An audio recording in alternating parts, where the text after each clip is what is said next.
Selamat pagi jemaat yang dikasihi oleh Tuhan.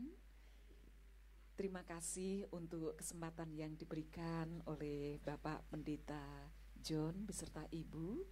Juga pelayanan yang istimewa, yang sangat baik. Disertai juga oleh Ko Jerry dan Ci Jessica. Mereka berdua ini anak-anak saya. Ya, sehingga kalau saya memanggil ya seperti memanggil anak saya sendiri. Ya, Jerry, Jessica gitu ya. Nah, beberapa puluh tahun yang lalu saya pernah berada di tengah-tengah Bapak Ibu sekalian, mungkin ada yang masih ingat. Ya, tahun berapa saya agak lupa, sudah lama sekali ya Bu. Pepatah mengatakan tak kenal tak sayang, tetapi saya percaya di dalam Tuhan, kita ini keluarga Tuhan, sekalipun tidak kenal, pasti roh yang sama akan mengerjakan kasih sayang itu. Tapi izinkan saya mengenalkan diri. Saya biasa disebut dengan Titik. Saat ini diberi tugas pelayanan perutusan Tuhan.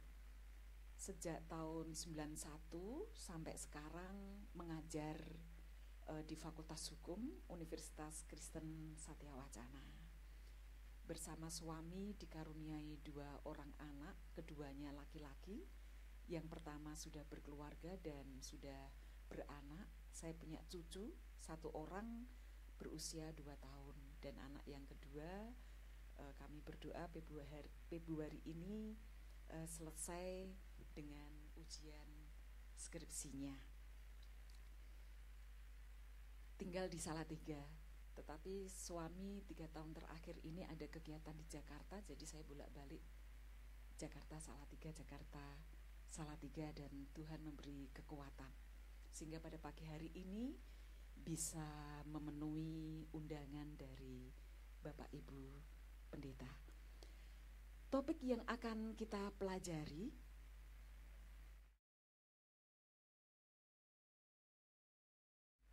dan ketaatan. Ada 3 bagian yang akan kita renungkan bersama-sama untuk melihat lebih jauh apa tentang iman dan ketaatan. Yang pertama kita akan merenungkan hubungan antara iman dan ketaatan. Lalu bagian yang kedua kita akan melihat pentingnya iman. Dan bagian yang ketiga kita akan belajar pentingnya ketaatan. Sehingga setiap kita ketika kita keluar dari ruangan ibadah ini, kita punya komitmen, kita punya semangat, kita punya kesetiaan bahwa anak-anak Tuhan itu wajib untuk taat, yang didasari karena iman kita kepada Yesus Kristus yang adalah Tuhan. Ayat emas renungan kita diambil dari Yakobus pasal 2 ayat yang ke-26 yang berbunyi seperti ini. Sebab seperti tubuh tanpa roh adalah mati, demikian jugalah iman tanpa perbuatan-perbuatan adalah mati. Saya kira ayat ini tidak asing bagi kita, ya. Kita sering mendengar. Sebab seperti tubuh tanpa roh adalah mati, demikian jugalah iman tanpa perbuatan-perbuatan adalah mati. Saya ingin mengingatkan kepada kita semua bahwa kita saat ini hidup dalam tubuh. Di dalam tubuh kita ini ada yang namanya jiwa. Juga ada di dalamnya adalah roh. Jadi kita saat ini mengandung unsur-unsur fisik kita yang kita bisa raba, kita bisa pegang, kita bisa mempunyai panca indera dan fungsinya. Di dalam tubuh fisik kita ini ada yang namanya jiwa. Itulah yang namanya jiwa itu di dalamnya ada cipta, rasa, dan karsa. Dunia ide, gagasan, ya, cipta, perasaan, ada sedih, ada marah, ada senang, dan sebagainya. Dan juga kehendak, aku ingin ini, aku ingin itu, itulah bagian jiwa. Dan bagian yang ketiga adalah roh.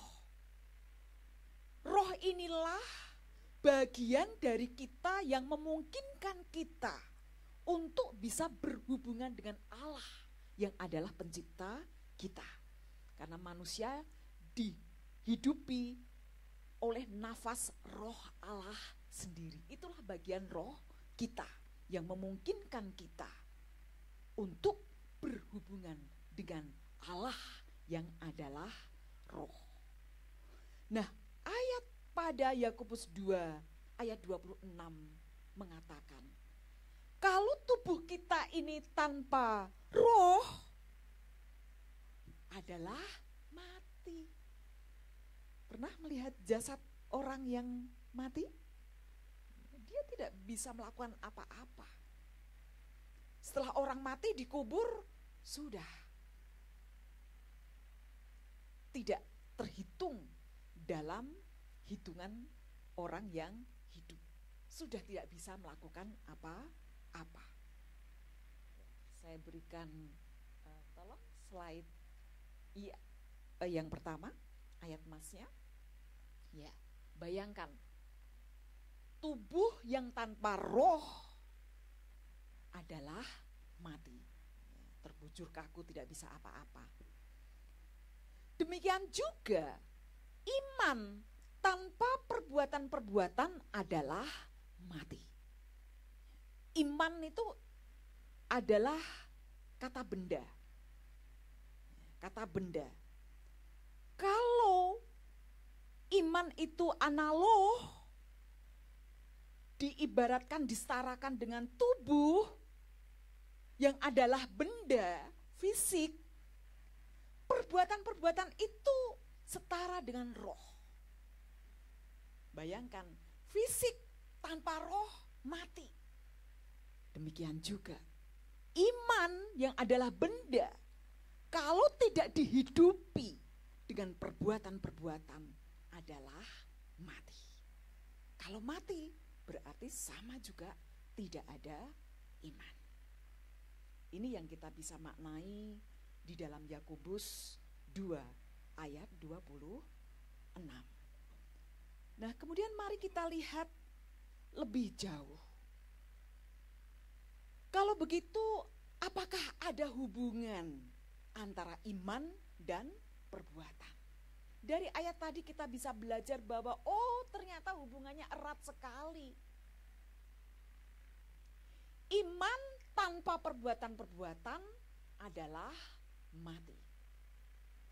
Kalau kita melihat perikop tentang saksi-saksi iman yang tertulis dalam Ibrani 11 ayat 1 sampai 40, di sana dinyatakan ada saksi-saksi iman dari Habel, Henoh, Noh, Abraham, Iskak, Yakub, Yusuf, Musa, Rahab, Gideon, Barak, Simson, sampai Yefta, Daud, Samuel, dan para nabi.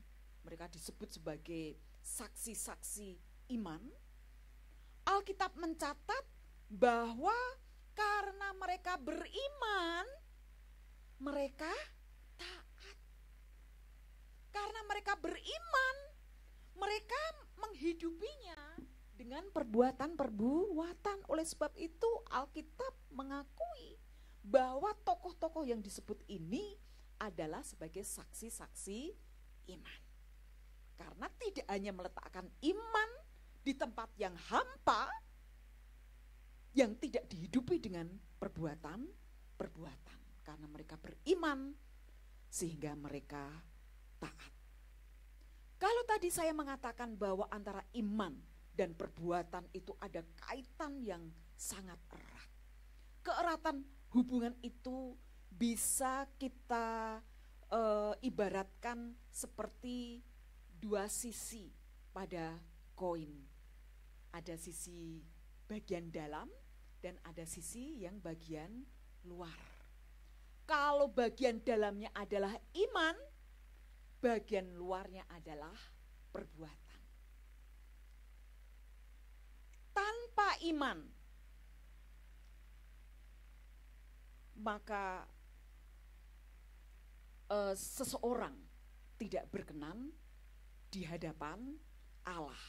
Ya, kalau tadi kita melihat bahwa kalau bagian dalam adalah iman, sisi luarnya adalah perbuatan. Ya. Iman tidak disertai perbuatan sia-sia. Pada hakikatnya adalah mati. Ya, demikian juga perbuatan tanpa didasari iman dalam perspektif untuk kehidupan kekal, bisakah? Tidak bisa, karena kita diselamatkan bukan karena perbuatan baik kita. Inilah yang menggambarkan betapa iman dan perbuatan itu tidak bisa dipisahkan. Taat adalah sebuah penundukan, adalah sebuah perbuatan. Sehingga iman yang tidak disertai dengan perbuatan adalah mati. Kalau iman itu mati, berarti sama dengan tidak ada iman. Sampai di sini paham? Ya, kalau kita mengaku orang beriman, tetapi kita tidak menghidupi kepercayaan kita, ya sama juga tidak ada iman. Dan itu sangat bahaya. Oleh sebab itu bagian yang kedua, kita akan melihat apa pentingnya kita beriman. Di dalam Ibrani 11 ayat yang pertama, dalam lagu pujian tadi juga kita sudah menyanyikan. Apa yang disebut sebagai iman? Kalau tadi saya mengatakan iman itu kata benda, sekalipun abstrak. Kalau sesuatu yang benda tidak dihidupi dengan perbuatan-perbuatan, pada hakikatnya adalah mati. Nah, iman didefinisikan sebagai dasar dari segala sesuatu yang kita harapkan. Coba kita bayangkan ya, dasar itu berarti kan sebuah benda fisik, dasar dari segala sesuatu yang kita harapkan. Kalau kita berharap sesuatu, dasarnya itulah yang disebut sebagai iman. Ternyata iman itu tidak hanya sebagai dasar untuk berharap, tetapi juga iman itu adalah bukti. Walaupun kita tidak melihat bukti dari segala sesuatu yang tidak kita lihat. Ya, jadi iman itu sebuah benda. Dia adalah dasar untuk berharap. Dan dia adalah bukti untuk sesuatu yang belum kita lihat. Itulah iman. Nah, di dalam Ibrani 11 ayat yang ke-6a dinyatakan di sana. Tetapi tanpa iman tidak mungkin orang berkenan kepada Allah. Ya, kalau orang lain mengatakan pokoknya perbuatan baik bisa masuk ke surga. Alkitab mengatakan tidak begitu. Ya. Karena tanpa iman seseorang itu tidak berkenan di hadapan Tuhan. Kalau seseorang datang kepada Tuhan, dia harus yakin bahwa Tuhan itu ada. Dan dia yang akan memberikan upahnya kepada orang yang menghidupi iman. Tanpa iman kita nggak berkenan di hadapan Allah. Kalau kita mengaku beriman, kita harus yakin bahwa Allah itu ada. Kalau kita tidak yakin bahwa Allah itu ada, apakah bisa disebut sebagai orang yang beriman? Tidak. Dan bahkan dikatakan tanpa iman, ya, orang tidak mungkin berkenan di hadapan Allah. Nah, kalau kita berbicara dengan iman, apakah iman itu sesuatu yang bisa diusahakan atau sebuah karunia?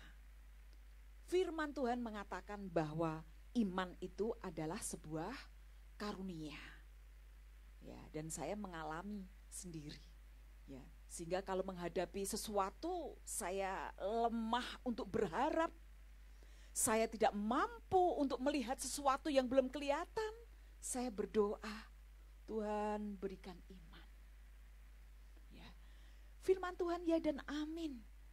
Di dalam Filipi 1 ayat 29 dinyatakan di sana, sebab kepada kamu dikaruniakan bukan saja untuk percaya kepada Kristus. Ya, berarti iman itu sebuah pemberian. Bukan sesuatu yang harus kita raih loh ya. Bukan sesuatu yang kita raih, tapi karena karunia.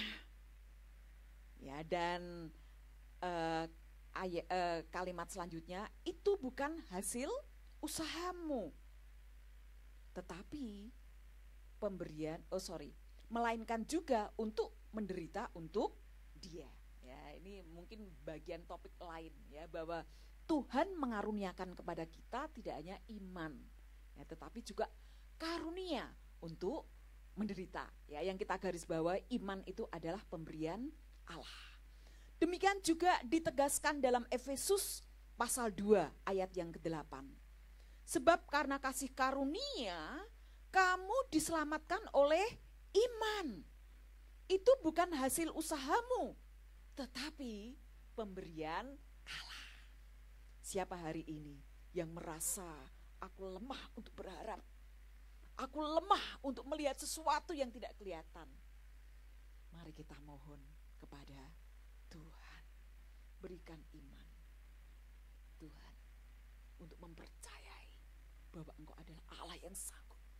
Berikan aku iman untuk mempercayai Engkaulah Allah yang memelihara, melindungi, menjaga, bahkan membentengi dan membelaku. Nah, namun ya, sekalipun iman itu merupakan pemberian, karunia, anugerah, kita juga belajar bahwa anugerah yang kita terima itu nggak boleh kita pasif. Ya. Kita diberi sesuatu oleh Tuhan, kita harus menanggapi, memberikan respon. Karena di awal tadi, iman tanpa disertai perbuatan-perbuatan, hakikatnya adalah mati. Sekalipun itu diberikan, sesuatu yang diberikan harus kita pelihara, harus kita jaga, dan bahkan semakin bertumbuh-tumbuh, berakar, dan berbuah-buah. Misalnya, Jerry diberi mobil papa. Ya, kalau pemberian itu tidak dirawat, ya, tidak dimanfaatkan, ya, akan sia-sia. Demikian juga Allah itu dalam kasih-Nya yang besar telah memberikan kita semua iman.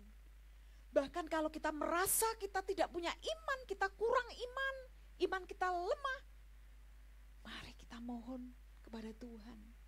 Dan setelah Tuhan memberi, hidupilah, kobarkanlah, supaya iman itu hidup, supaya iman itu tidak mati. Nah, pentingnya iman itu untuk apa? Ya, saya percaya jemaat di sini paham, ya, tapi banyak orang yang namanya Kristen gak paham bahwa iman itu menjadi syarat mutlak untuk mendapatkan hidup yang kekal. Ya, saya pernah melayani sekolah minggu di gereja Salatiga. 80% anak ternyata tidak mempercayai Tuhan sebagai juru selamat. Ya, ini kan persoalan yang sangat besar. Ya. Bagaimana gereja mendampingi anak-anak untuk mereka terbuka hati menerima anugerah iman. Karena tadi kita melihat bahwa iman itu syarat mutlak untuk mendapatkan hidup yang kekal. Seperti yang tertulis pada Yohanes 3 ayat yang ke-16. Ini ayat hafalan sekolah minggu ya. Karena begitu besar kasih Allah akan dunia ini, sehingga ia telah mengaruniakan anaknya yang tunggal, supaya setiap orang yang percaya kepadanya tidak binasa, melainkan beroleh hidup yang kekal. Ini syarat mutlak, tidak bisa tidak.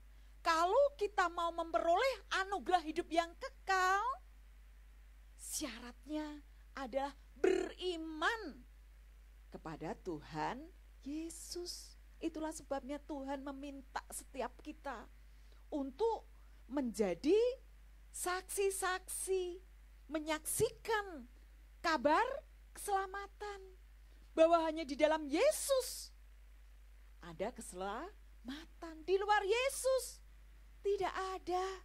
Makanya Tuhan sebelum naik ke surga pesan, beritakanlah Injil. Ya, karena jalan keselamatan hanya ada di dalam Yesus. Nah, bahayanya tadi, hati-hati kalau iman kita tidak kita hidupi dengan perbuatan-perbuatan. Pada hakikatnya adalah mati. Kalau mati sama dengan tidak beriman. Kalau tidak beriman, bisa enggak masuk ke surga? Tidak bisa. Habis kita. Ya, hidup di dunia untuk apa? Mencapai sampai garis finish, sehingga kita bisa hidup dalam kekekalan bersama Tuhan Yesus. Betul kan? Ya, tujuan hidup kita, apapun rintangan yang kita hadapi, tujuan akhirnya adalah untuk mencapai hidup bersama-sama dengan Bapa di surga. Ini harus menjadi visi setiap anak-anak Tuhan. Serumit apapun, sehancur hati apapun, tetap visi untuk mengakhiri garis finish dengan kemenangan. Karena tadi kuncinya percaya kepada Tuhan Yesus. Harus beriman kepada Tuhan Yesus. Dan saya ingin mengingatkan, kemanfaatan iman itu ternyata tidak hanya bagi diri kita sendiri loh. Ya, kalau kita melihat mujizat-mujizat yang dikerjakan oleh Tuhan Yesus selama dia masih ada di dunia, ya, orang lumpuh disembuhkan, orang buta dicelikkan, dan kelemahan-kelemahan yang lain, itu karena imannya kepada Yesus. Selain iman itu bermanfaat untuk diri sendiri, ternyata iman yang diberikan Allah yang kita hidupi itu juga bisa menyelamatkan orang lain loh. Saya tertegun ketika membaca perikop orang lumpuh yang disembuhkan. Ya, pada saat itu karena banyak kerumunan, tidak bisa masuk, harus dikerek. Sampai akhirnya di depan Yesus. Ketika Yesus menyembuhkan, apakah melihat iman orang yang sakit? Tidak. Yang dilihat adalah iman dari orang-orang yang membawanya loh. Sama juga ketika perwira Kapernaum datang kepada Yesus, dia percaya bahwa Yesus dengan berkata saja hambanya bisa disembuhkan. Iman siapa? Iman tuannya, iman bosnya kepada Yesus. Bahwa hanya dengan berkata, Yesus bisa menyembuhkan. Loh, kedahsyatan iman kita itu bekerja seperti itu loh. Bapak, Ibu, Saudara yang dikasih oleh Tuhan. Ya mungkin kita punya orang tua, punya saudara, ya punya sahabat yang kita rindu mereka datang kepada Tuhan. Imanmu memegang peran. Ternyata iman yang dianugerahkan Tuhan kepada kita yang kita hidupi dengan perbuatan-perbuatan itu bermanfaat untuk keselamatan orang lain. Saya lahir dari keluarga orang tua yang belum kenal Tuhan. Ya, dan puji Tuhan, saya mengikuti jejak kakak saya untuk ke gereja. Dan sejak sekolah minggu itu cinta saya kepada Yesus itu menderu-deru. Dan kebiasaan saya itu curhat kepada Tuhan. Ya, Tuhan mengizinkan orang tua saya terlalu sibuk sehingga kurang memperhatikan anak-anaknya. Curhatnya kepada Tuhan. Karena saya tahu kebenaran bahwa keselamatan itu hanya ada di dalam Yesus. Saya berdoa untuk kedua orang tua saya. Selamatkan mereka Tuhan, aku percaya. Satu orang percaya kepada Tuhan, seluruh rumah diselamatkan. Dan ya dan amin. Meskipun menunggu belasan tahun. Tapi puji Tuhan, Bapak Ibu, saya akhirnya dibaptis menerima Tuhan sampai garis finish. Dan saya bersuka cita bahwa Bapak sudah berkenan menerima kedua orang tua saya. Iman yang Tuhan karuniakan kepada saya, yang kemudian saya mempercayai firman satu orang dalam keluarga diselamatkan, maka semuanya akan diselamatkan. Ya, jadi iman yang diberikan Tuhan tuh jangan gunakan untuk diri sendiri, Bapak Ibu Saudara sekalian. Ya, tapi mari kita manfaatkan untuk membawa jiwa-jiwa datang kepada Tuhan. Nah, di sini kita melihat bahwa ketika kita menghidupi iman yang kita miliki itu sanggup menggetarkan hati Tuhan loh, ya enggak? Ya, saya punya ART, punya 2 anak dan rindu untuk bisa kuliah. Yang dia lakukan adalah percaya, berdoa, percaya. Tetesan air matanya itu sanggup menggetarkan hati Tuhan. Ketika kita beriman dan kita menghidupi firman yang dihidupi itu sanggup menggetarkan hati Tuhan. Ya, banyak karya Tuhan karena diawali oleh bekerjanya iman. Karena iman, surga bergetar, hati Tuhan bergetar. Kamu kurang apa ya, nak ya, kurang berkat, ya, percaya. Kamu perlu pembebasan, nak, percaya. Ya, ketika Tuhan melihat betapa kita mempercayai, ya sama seperti kita ya dalam hubungan dengan sesama, kalau kita tuh dipercayai kan, wah sudah. Ya, ketika kita dipercaya itu semakin membuat kita yakin untuk melakukan sesuatu bagi seseorang itu. Ya, percaya. Yang diperlukan Tuhan itu kita percaya. Yang diperlukan Tuhan kita tidak ragu-ragu. Ketika kita tidak ragu-ragu, ketika kita percaya, iman kita itu sanggup menggetarkan hati Tuhan. Iman kita itu bahkan sanggup menggetarkan seisi surga. Kemudian yang terakhir, pentingnya ketaatan, ya. Waktu saya sudah hampir habis. Ya, pentingnya ketaatan. Mengapa kita penting untuk taat? Ya, di dalam Yohanes 14 ayat yang ke-15. Jikalau kamu mengasihi aku, kamu akan menuruti segala perintahku. Ayo, siapa yang ngaku, aku mengasihimu Tuhan, aku cinta kepadamu Tuhan. Kalau itu sudah keluar dari bibir kita, mesti disempurnakan loh ya. Dengan apa? Melakukan perintah Tuhan. Perintah Tuhan apa? Ada dalam firman, ada di sekelilingmu, bisa melalui kejadian-kejadian. Lakukan setiap perintah Tuhan. Ya, sehingga ketika kita melakukan sesuatu itu memang kita yakin bahwa itulah perintah Tuhan. Ya, ada banyak firman itu yang menuntun kita, tetapi ada kasus-kasus khusus yang kita memang harus gumuli untuk memperoleh jawaban dari Tuhan. Ya, sebagai perintah dari Tuhan. Itu bukti kasih kita kepada Tuhan. Lalu yang kedua, pentingnya ketaatan.